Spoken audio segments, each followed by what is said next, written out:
Hello everyone, this is Lisa from thechristiansinglewoman.com, and just wanted to make a quick video to share a few quick tips on what we should be doing during our season of singleness. So a few quick tips for all the Christian single women out there. So first thing on the list is praying.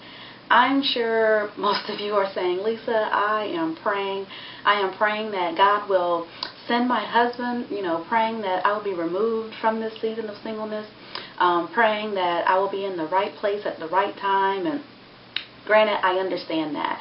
But there is one thing that I would ask that we all add to our prayer list, and that is praying for discernment. It seems that many of us are praying for a lot of things and trying to figure out, how to meet the right guy, where to meet the right guy. But without praying for discernment, we will not likely be able to recognize him when he arrives. So I would definitely say it is important, even if for no other reason, to be able to recognize those who are not called to be our husbands when they arrive. So I definitely believe that praying for discernment is key. Ask God for clarity as it relates to this matter, so that you can be abundantly sure and not moving down a path, guided by flesh. I'm attracted to him, he's attracted to me, we're both single, so this must be of God. That may not necessarily be the case. Every guy that comes into our life is not necessarily meant to be our husband. So we have to make sure that we are asking for discernment and trying to make sure that we are being led by Christ, and making sure that we are doing things according to his will and not our own. So definitely believe that each Christian single woman should be praying for discernment. The second thing that should be on our list is learning or educating ourselves. Just about every Christian single woman that I know desires to be a wife, yet there are very few of us that are actually preparing to be a wife. So there are, several things that we can be doing even during this season of singleness that would help us prepare to be a wife. Just as I believe it is not wise for couples to spend all of their time preparing for their wedding, but no time preparing for their marriage, it is just as unwise for single women to spend all of their time dating, trying to find the right guy to date, so on and so forth, without spending any time preparing to be a wife. You have to begin with the end in mind. So if you truly believe that that is God's will for you, and that you will be married someday, then there's no better time than the present to start preparing to be a wife.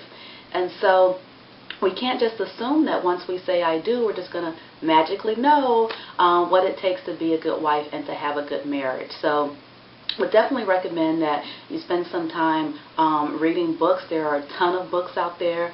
I recommend a few of them on my website, but spend some time just getting to know more about, what it takes to build a good, solid foundation for a Christian marriage. What does it take to have a good, solid marriage? What does it take to be a good wife? How do you transition from, being single to being married? Those are some things that we could be learning right now.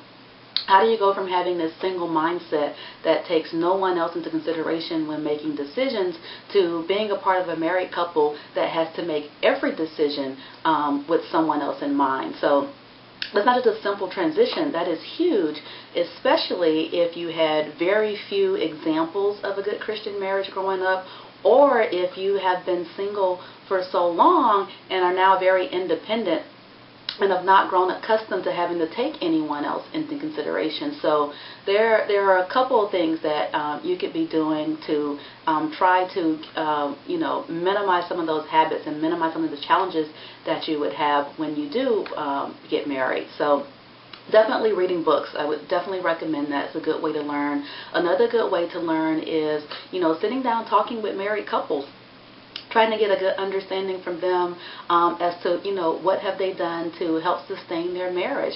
How have they maintained a healthy Christian marriage?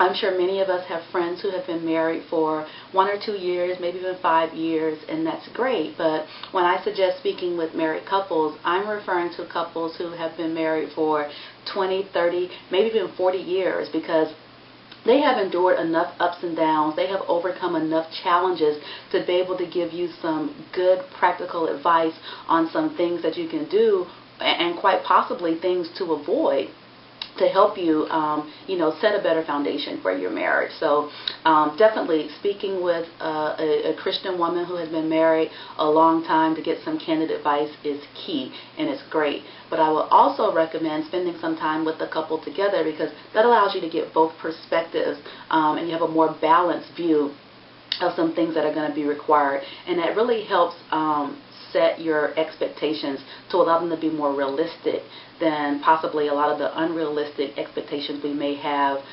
today as a single person. So would definitely recommend that. I can tell you from experience that, spending time with my married friends, I learned so much. I mean, there are times when I'm sitting there and I watch them interact with each other and how they respond to each other, and sometimes I'm just like, wow, I would not have responded that way. That's good to know. I even often probe, when this occurred, I noticed that you did this, or, you didn't say this, kind of what was your line of thinking? Why did you do that? Because I really want to understand. So I would definitely encourage you to spend some time with married couples, asking them, what has allowed them to, have a successful marriage. What are some things that, they've done? What are some things that they continue to do to maintain a healthy marriage? So I would definitely encourage you to do that. The last thing on the list would be serving. So, in addition to praying for discernment, in addition to learning and educating yourself, I will also say that every Christian single woman should be out there serving. There is a world of needs out there, and there is no reason why we should be sitting at home waiting for Mr. Right to ring our doorbell. We should be out there serving, and we should be out there meeting the needs of others. We should be getting involved in ministry, getting involved in community service activities, because those are things that are going to not only benefit others but also benefit ourselves, because they help prepare for marriage, believe it or not.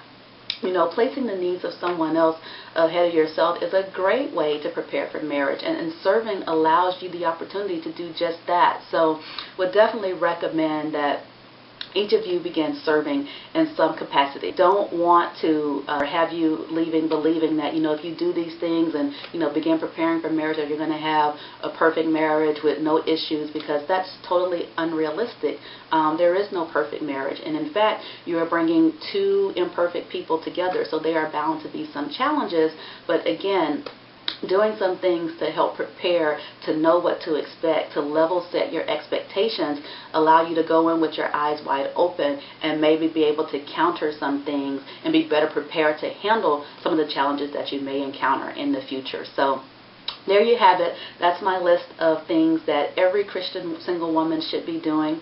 And that's all for today. So I'd like to thank you for tuning into this video, and I'll see you in the next one. Bye-bye.